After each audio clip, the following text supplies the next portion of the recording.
You're listening to the 40 Fit Radio podcast, dedicated to the 40-plus community.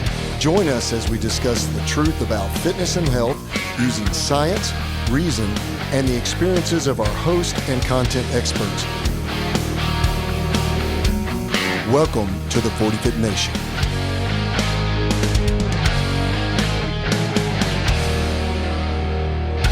Welcome back to the 40 Fit Radio podcast, and welcome back to the 40 Fit Nation. We have a returning guest with us today, a close friend, colleague, strength coach, registered dietitian, expert to the stars. He's trained many people in Hollywood. He's very famous on the West Coast, i.e. Phoenix. The Tempe area. Where are you from again? I live in Scottsdale. I work in Phoenix. My gym's in Phoenix. Yep. Yeah. And so we have Robert Santana, starting strength coach and registered dietitian here. All the right, crowd goes man. wild. Yeah. Good to have you, man. We've been wanting to have Robert back after he and I did a couple of episodes several months back when we first started the podcast on nutrition and dieting and just eating habits. And so today we're going to talk about fat and weak, or like Robert said, under-muscled, or what'd you call it? Under-muscled. Under-muscled. But, someone who, so we're going to take a client today in our conversation. And since we really target the 40-plus community here, Robert, we're going to talk about, let's say we got a guy or a lady, they're 45 or 50. They're deconditioned. They have low muscle mass and higher fat mass than they want to. And let's say they're approaching, we'll use the term being obese. Mm-hmm. And that varies from one description to another, or using different nomenclature. But let's say the person is 40 pounds overweight. They're 40 pounds overweight, and we know that they're significantly weaker than we want them to be. They haven't done strength training ever. They lack the discipline to strength train on their own. So now they've hired a barbell coach, like someone like us three. By the way, I didn't even mention, man, co-host Trent is here. I didn't even say co-host Trent was Just going to here. walk out the door. Sorry, you don't need me. Well, I got this curly-headed, good-looking, whatever his nationality is, sitting across from me. Where? And he, all I know is I need more letters after my name. Yeah. I can't compete with that. Hey, you just got to get some I'm working letters, on it. dude. Yeah, I got to get some letters. You got to get some letters. Write the alphabet.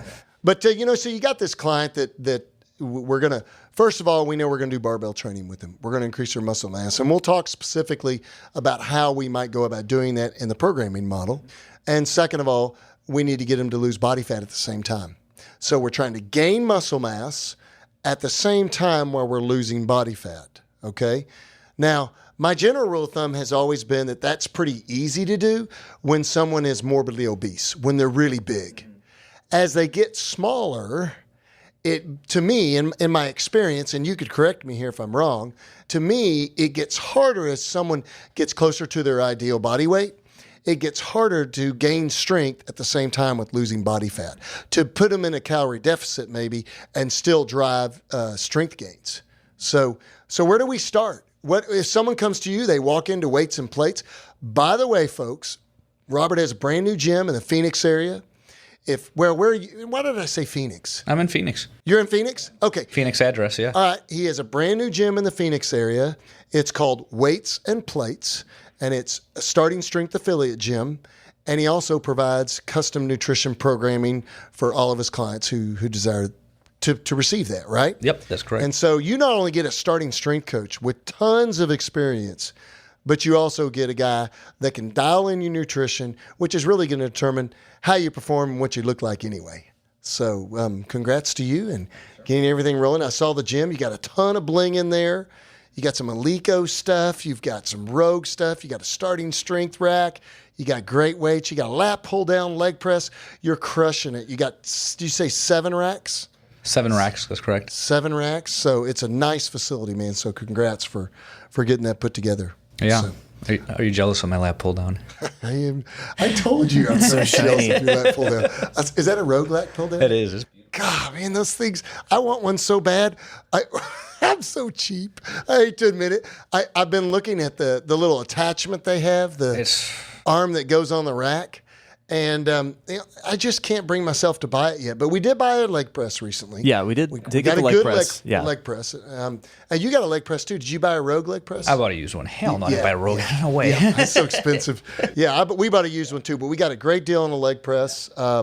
We do need a lat pull down. Yeah. And we need more dumbbells. We were just talking about that. We all three of us sitting here, we're like, man, we want a whole set of collared dumbbells. I dream about 5 to 200, but it'll never happen. 5 to 200 would be awesome. But what'd you say? It was like 12 grand? It was like 18 grand if you buy them new, you know? And I'm just like, it's just terrible. and I'm just looking at it, I'm like, nobody's ever going to use more than 100. Maybe one guy like No. you using 120. No. That's right, yeah. But the look of it. Oh, dude. They look so good. And they all got to match. Yeah, exactly. mean, and they got to be round, not heck. Well, I was telling you earlier that Trent and I saw a whole group. I think there were like 3 sets in that auction.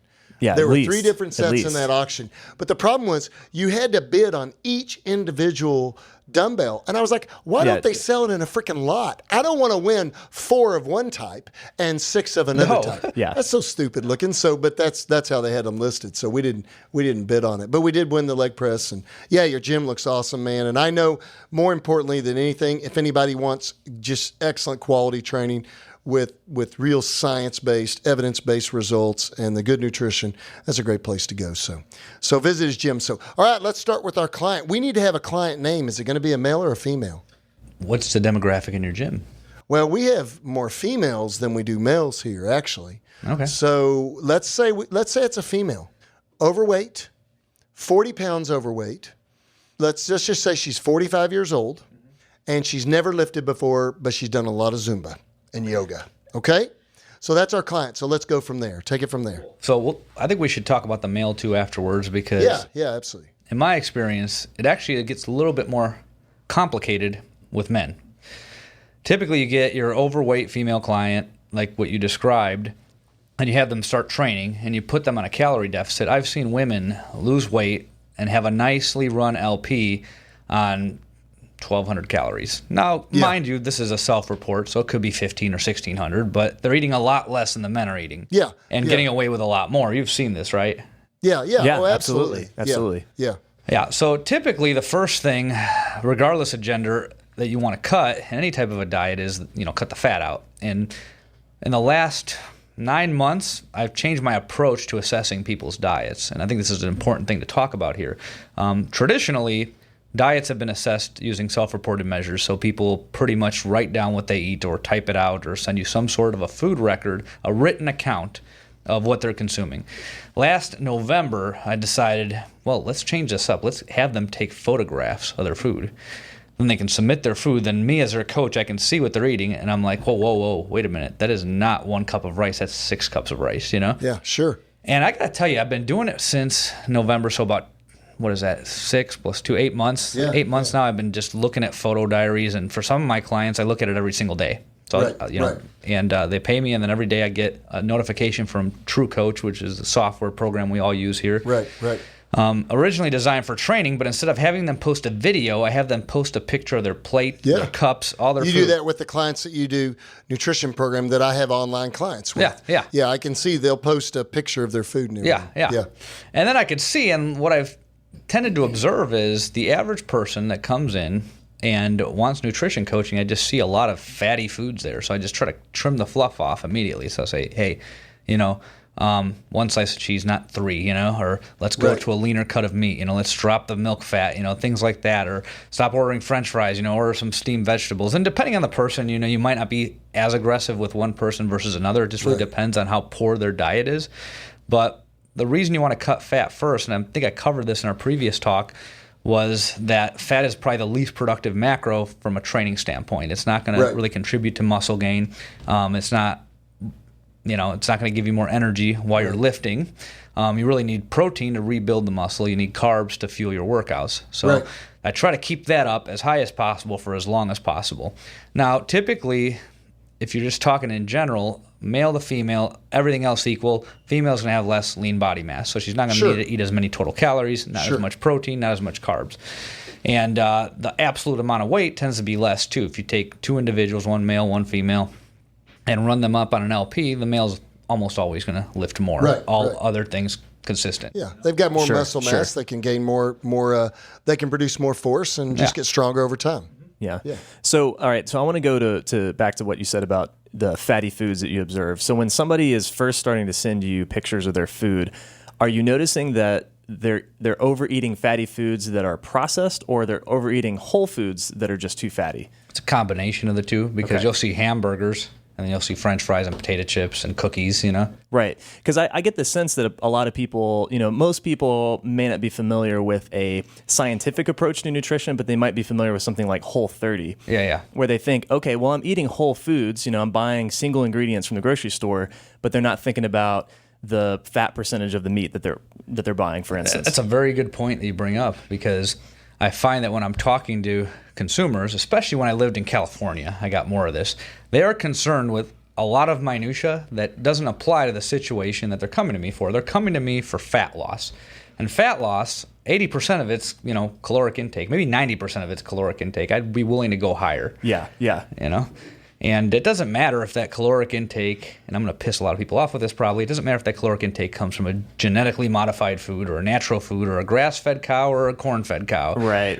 If you're eating more calories than you're consuming, you're going to gain body fat. If you're eating less calories than you're consuming, you're going to lose body fat. How those calories are distributed in terms of macros determines whether you're skewing it towards muscle or skewing it towards fat. Yeah. I mean, that totally makes sense. When someone comes to you for weight loss, you're wanting to get them more healthy by helping them increase their muscle mass, by helping our client increase her muscle mass and decrease her fat mass. We could postulate that we're making her more healthy. Mm-hmm. We don't know. I mean, if we looked at her blood work and at her overweight status, obese status, she had normal blood work and she was functioning normally in life, and she has normal blood work when she gets lighter. We can't necessarily say that we made her more healthy. There may be some things, I guess you would say, marginal things on the outside that improve. Joint health improves. The less fat she carries, the more muscle mass she carries, the better longevity, the better quality of life, all these things. ADLs, daily living becomes easier. She can be more active. She's going to have a desire she's going to produce more hormones and in turn have a desire to want to do more activities. So that's good too. But really, what we're really talking about is the weight loss. Then what we can do along the way, or what I like to do along the way, is start to address food quality and the quality of life and the actual health that's related to that weight loss. Yeah, so it's almost like we've talked about this on the podcast before, that you've got to start with, if you're trying to get strong, you've got to start with the basic components of a linear progression. Your form has to be correct. You have to actually show up to the gym consistently. And before you get those two factors, kind of hardwired into your schedule, it's not even worth talking about programming yet. So yeah, that's interesting. It's like the client who comes in and says, "How do I get my leg curl up?" And they've never lifted a barbell. Right. Right. Yeah, it doesn't make sense. Have you actually had somebody ask about leg curls? No, but apparently Rip has, because that's his favorite example that I'm totally just stole. He uses that all the time. Yeah. I just want to curl more. The one I get is, can you give me some chest-specific exercises for my man boobs? Right, yeah. I get that a lot. Yeah, well, just lose your body fat. There you have it. And it's like, dude, you work out twice a month because you skip so many workouts. You can't even bench once or two times a week, and you're asking me for, Well, I think I think with a lot of our clients all the time, we're struggling with the balance on building a foundation with them. And let's face it, I've always said this. I think there's some truth to this. How you look is probably about 80 to 90% diet and nutrition and genetics, and training is the other 10 to 20%. Yeah. Now, I would say that's true when you're talking about the average individual. I think there's some individuals that just genetically, they look muscular to start with. Yep.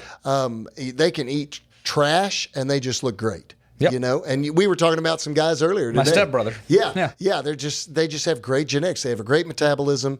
They've got a good ability to burn calories, and they carry a larger amount of muscle mass. But I think with our client, what we want her to do up front, like you were saying, is first of all, okay, so when you get a brand new client coming in for nutrition coaching and training, I know you go through a whole process with them. You go through a whole process of you have an inventory that you take or a questionnaire that you give them. And then the first thing that they do is, do they do the food picture diary first? Yes. They put their goals down first. Yeah. and they tell you what they want to do. And she says to you, "Hi, I'm 45 years old, and I want to lose 40 pounds, and I want to get stronger." Okay? Then you're going to have her fill out her goals first. That's part of that process. And then what's step 2 with her? What do you do next? So then, I kind of go over everything, talk about whether it's realistic or not, Right, because her request may not be something that's in reality. Yeah. So, you got to kind of establish all that and see if they want to continue. If she's 5'11" and weighs 125 and wants to lose 40 pounds, there's a problem. Yeah. You got to get the psychologist involved. Yeah, exactly. Yeah. But typically then I'll say, okay, what I want you to do is I want you to take a picture of every single thing you eat or drink for the next 7 days. And then I'll look at that. And then pretty much from there I'll say, do you want to continue doing this on a weekly basis? Or do you want to just weigh yourself and tell me what you're eating and go from there? I find that most of them want to take the pictures because they've told me that it holds them accountable because they look at what they've eeaten and they're like, oh, crap, I shouldn't have done that. I've had a couple that were probably further along the curve, closer to like me or you, where they're like, man, dude, I don't need to do that. I don't want to take a bunch of pictures. I'm eating the same stuff all the time, Yeah, you're real predictable. Yeah, and that happens. If you tell me up front, let's say I did it for 2 weeks with you and you told me, hey, everything's pretty spot on. Maybe you need to tweak this here and that there. Then I'll adapt to that. And then I'll just keep that as my basic meal plan moving forward. Yeah. I'll just keep that model. Yeah. So, but a lot of people need a little bit more hand-holding, a little bit more accountability. And that, to me, that's not a weakness. That's a strength. It's a strength for them to recognize that this is not something that I do well with. Yep. And then I need weekly accountability or daily accountability. So you develop that level of accountability structure first. So when we're talking about the macros with them, what's your general go-to on this? So this person's 40 pounds overweight. How would you structure that? So I have kind of a system in my head that I follow, and I've implemented it with the online coaching I do. The first thing that I address is, okay, what are they not eating enough of? Because most diets tell you to just start cutting stuff out, Right. And 9 out of 10 times, not enough protein, not enough quality carbs, not enough vegetables. So the first thing I attack is the protein because immediately I find that they feel better when they start eating more protein. Yeah. They have more energy, absolutely. they get through their workouts. And then in addition to all the physiology and biochemistry with that, we're breaking down muscle, we need to build muscle, but more importantly, the person will typically feel a difference if they're under eating protein at baseline, which most people are. Yeah. Now, do you find, so here's an interesting thing that happened this weekend. On Sunday, my wife and I went out with some friends out at our ranch, and then we went to a barbecue restaurant. She basically had kind of a keto meal, I guess you could say. She basically had nothing but meat really at the meal. I don't even think she had any vegetables. She may have had some coleslaw or something, but she had a couple ribs, several slices of brisket, and then she had a sausage link, okay? So, you got some fat in there because part of it was processed meat, and the brisket had some fat on it, and the ribs had some fat on them. Not much, but so she told me, we got ready to eat dinner that night, and she said, well, I'm just going to have a salad because I am so full, and I have had a ton of protein today. And I said, really? I said, well, you need to be getting about 120 grams of protein a day. She weighs about, well, I'm not going to tell you, but she weighs close to that. And I said, you need to be getting about 100 to 120 grams of protein today to fuel the barbell training, the strength training that you're doing. It will also help to improve your metabolism. It'll also help to drive the muscle mass gains, which will be harder to service for your body, requires more caloric burn, energy expenditure. So you need to be getting your protein in. So I said, let's just figure it out for the day.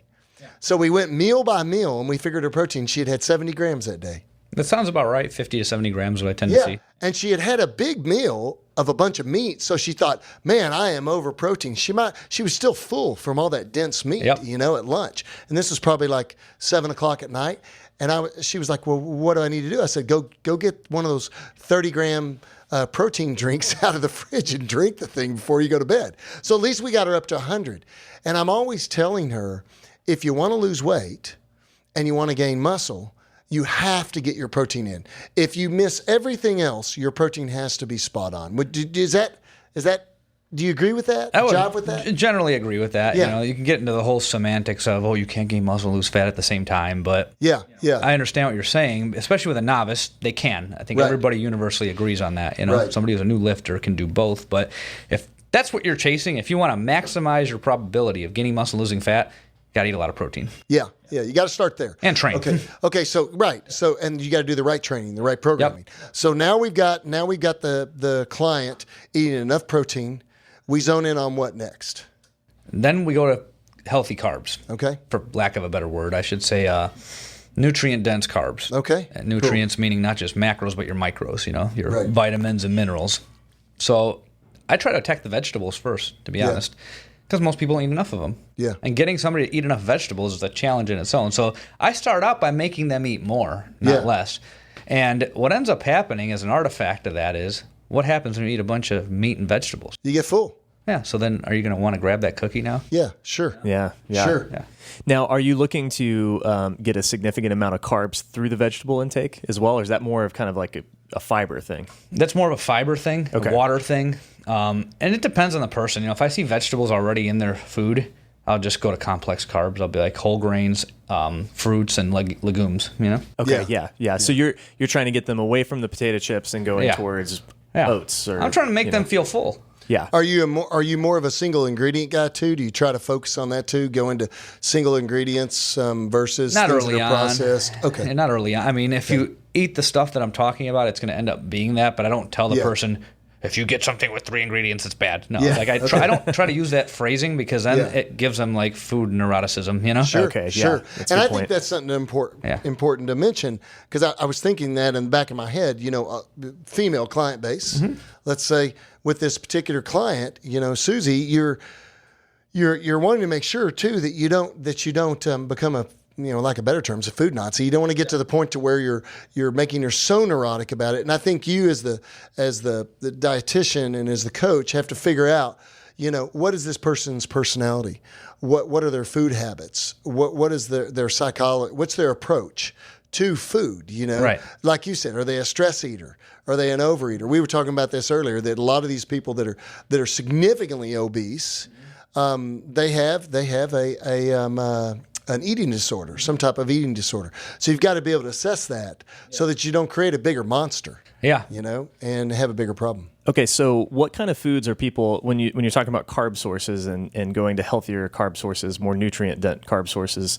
What kind of foods do you see tending to reach for, and what are you diverting them towards? You already mentioned a few of those, but what are some of the things that people are going wrong At on their baseline? carbs? Yeah, at baseline. So potato chips, cookies, ice cream, French fries, cheese dips or stuff like that, or putting cheese on cheese in general. I see a lot of cheese, and everybody's lactose intolerant these days. Yet I see so much cheese on these food diaries. Well, especially here in Texas, Tex-Mex is drowning. I in see a cheddar. lot of cheese. The other day, I have a lady. She's doing very well. She was eating crap like that 3 times a day. Now I got it to where it's showing up once a day. Sure. But a lot of it's involuntary. She's like, "Oh, I was driving a donut," and I'm like, well, "Why'd you eat a donut? Did you stop at a donut?" "Oh, the box was in the back seat." Yeah, right. Oh, okay, I understand. Yeah. I leave a box of donuts in the back seat too. That's just kind of a habit I have. Please don't hate me for saying that if you're listening. Hey, they stay warm in the Texas sun. Right? Yeah, It's, they warm stay all day. more than warm. Yeah. They become gel. Oh, nice They and become a soft. liquid donuts back there. There was this place in Indianapolis I went to. They had a sign that had the word "hot" on it. When it was lit up, that means the donuts were hot. Oh, that's like Krispy Kreme. Yeah. Oh, yeah. Krispy Kreme. It looked like it said "hot donuts." So I just call the place "Hot Donuts." Yeah, I Not think named that's that. Krispy Kreme. I don't know. It was a mom and pop, but yeah. Oh, was it? But Oh, that's what nice. they do Yeah. here. That's what they do here. They're cooking them off the grill. Go get them while they're hot. But Oh yeah. I'm not a big donut guy. They make me hot. They make me sweat. Really? Yeah, so I can't eat them. You get the donut. It's like the meat sweats. I don't. Or the peanut butter I don't know sweats. what it is, but man, You get the I never heard donut of the sweats. donut if I sweats. eat donuts, I start sweating. How many so- donuts do you eat? Not many. Not You many. crushing like the half only a time I dozen eat or- donuts is when you bring them to the freaking gym Yeah, it's true. on Yeah. Saturday This- mornings. This guy, Coach Trent, brings donuts to the gym on Saturday Hey, mornings. it's What's up with that? yeah. Carb loading. Yeah, exactly. Well, so before Robert tells me that carb loading is not a thing, but okay, all right. So those are some of the carb sources that people are going wrong. Is it processed stuff? Those are pretty obvious food choices when you break it down, right? Yeah. It's Yeah. that you can cut out. It Okay. really is what you would expect. So I like numbers, and I'm kind of sciencey in my approach. So do you ever look at their, for example, my approach would be I would weigh them, I would do body fat calipers on them to get their body composition, then I would determine their BMI, then I would look at their total caloric daily need. I would then look at what they were eating, try to figure out how many calories they were eating, and then I would create a deficit down, in some area. But that doesn't seem like to be your approach. Do you ever look at that stuff? Do you ever look at the numbers of it? Or do you more focus on the fact that, do you have that in the back of your head, and do you ever mention calories to your client? Well, you gave me those numbers. Remember, she's 45. Yeah. She's 40 pounds overweight. Okay. Yeah. Okay. So would you then go and determine the BMI, or would you not? I would get their height and weight. Okay. And then I can kind of then I get pictures if they're an online coaching client. Okay. If they're in person, I'm obviously going to collect that there. But yeah. a lot of the times, you can look at a person. Do you really need to weigh them right in front of you? Right. If you're going to keep data, if you're going to keep track of the data, yeah, which I would. Okay. But yeah, no, I collect all that and I look at that and I definitely take that into account, because sometimes somebody will come to me and they're untrained, and this is male or female. They just kind of have what, I guess for the men, they call it a dad bod. Yeah, sure. And I'm like, that person's just undertrained. They need to lift, they just need to get stronger, and they need to eat enough food to facilitate that. And even if they gain a little bit of weight, it's all going to wash out in the end. So, Right. But if somebody's legit, overweight, looks overweight, weighs overweight, then, you kind of go from there and you track it week to week, typically. Yeah.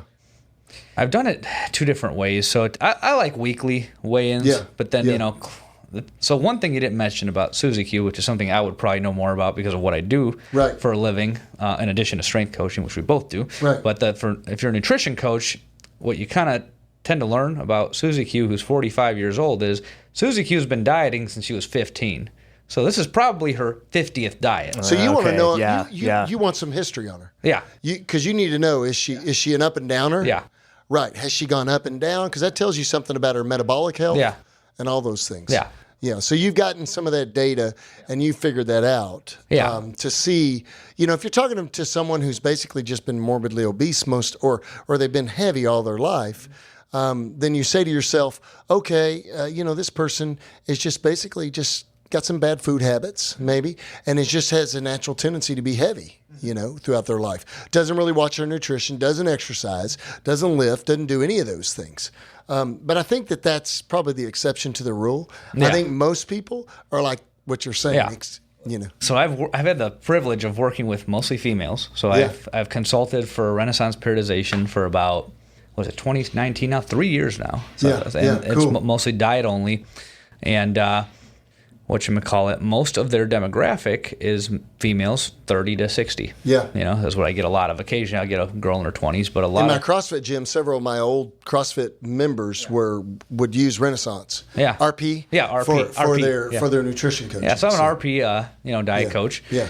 And what they've typically sent us is what you're describing, a CrossFit female who's 30 to 55, 30 to 60 years old.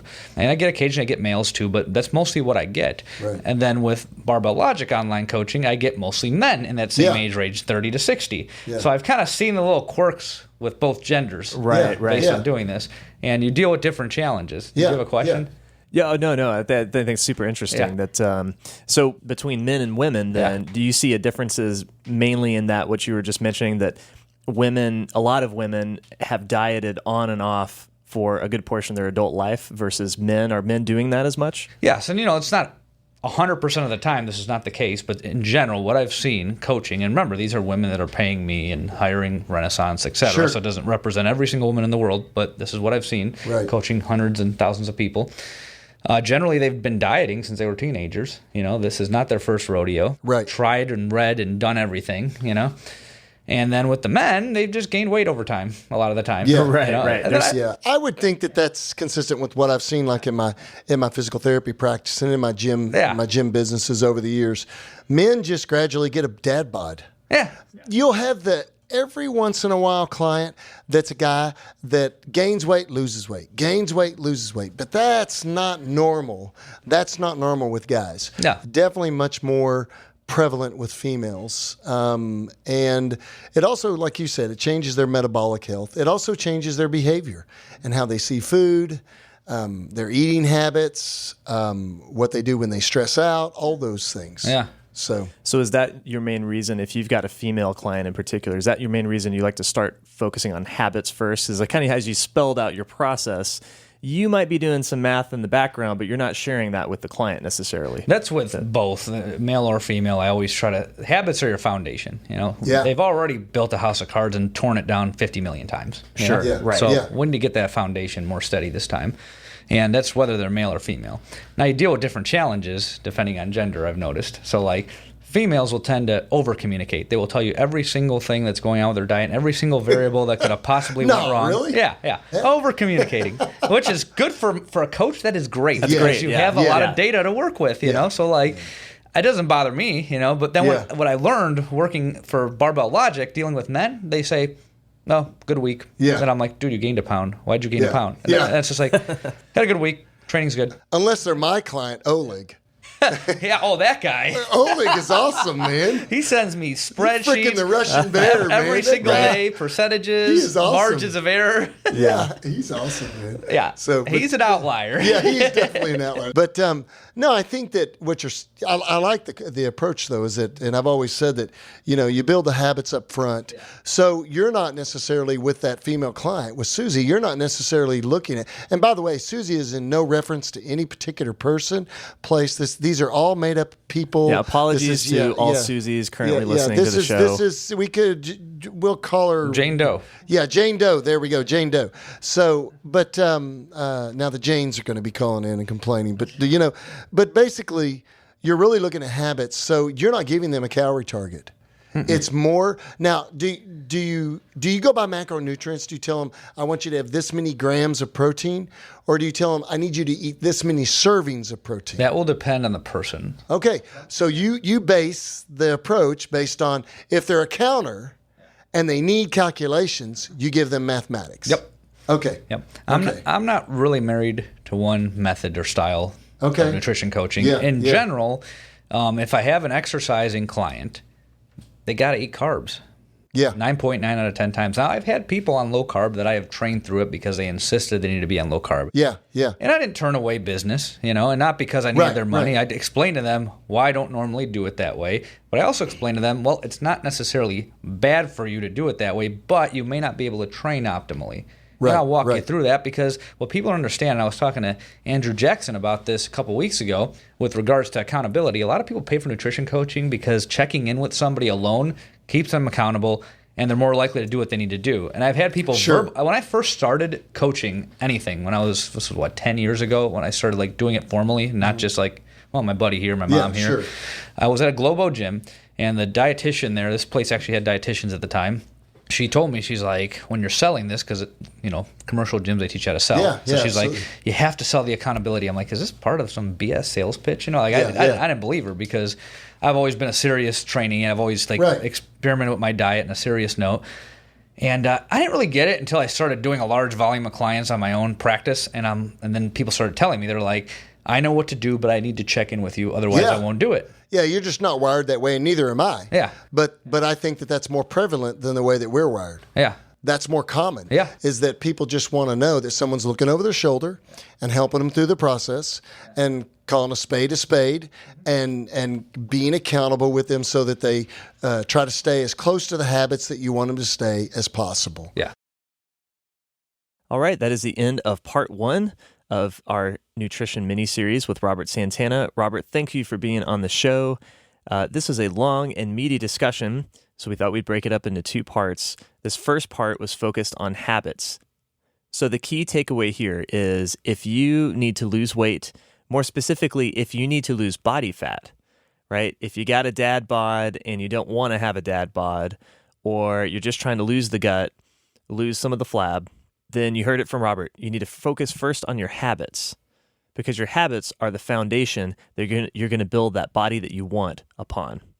Just like we advocate for building a strength base first, strength being the foundation of fitness, habits are the foundation of your nutrition, your diet, and your body composition. So number 1, focus on eating enough protein. Make sure that you're getting, if you're a woman, you're getting somewhere around 125 to 150 grams a day. If you're a man, you should be getting 200 grams a day, maybe a little bit more if you're a bigger guy. Then focus on eating healthier carb sources, and that's going to mean vegetables for most of you. Most of us, myself included, don't eat enough vegetables, so we need to focus on vegetable intake first. And that's going to have the benefit of filling us up a little bit faster, so we eat fewer calories. It's going to give us extra fiber, which most of us are short on in our diets. And vegetables are an important source of micronutrients, which, again, most of us who are used to eating a processed American diet might be deficient in. So that's habits. Next week, we'll talk more about macros, what the diet looks like over time, and how you should expect the weight loss process to go in terms of weight loss per week, how long the whole process is going to take, and more. So if you need some help with all this, that's what Robert does. He is an excellent nutrition coach, as well as being an awesome barbell coach. He is a starting strength coach as well. You can find him at Renaissance Periodization. He also coaches barbells and nutrition at Barbell Logic Online Coaching. So if you want to get strength coaching, eyes on every single workout that you do, Barbell Logic Online Coaching is an excellent place to do that. And you can get the nutrition package too and have Robert walk you through this process step by step. Even if you're not looking for coaching right now, go and follow Robert on Instagram at @the_Robert_Santana. He posts a lot of great tips and tricks about making good food choices and building those habits we talk about. So go follow him there. As always, you can follow us at 40fit at 40fit radio. You can find us on the web at 40fit.com. Send us emails at info@40fit.com. And just a heads up, we will soon be refreshing our Facebook group. We currently have a group at 40fit Masters Community, but we're going to start a new group soon and refreshing that and start to post some more content on Facebook. So keep your eyes peeled and your ears perked for that. We'll be announcing that soon. This is Coach Trent. Thanks again for tuning in to 40fit Radio, and thanks for joining the 40fit Nation.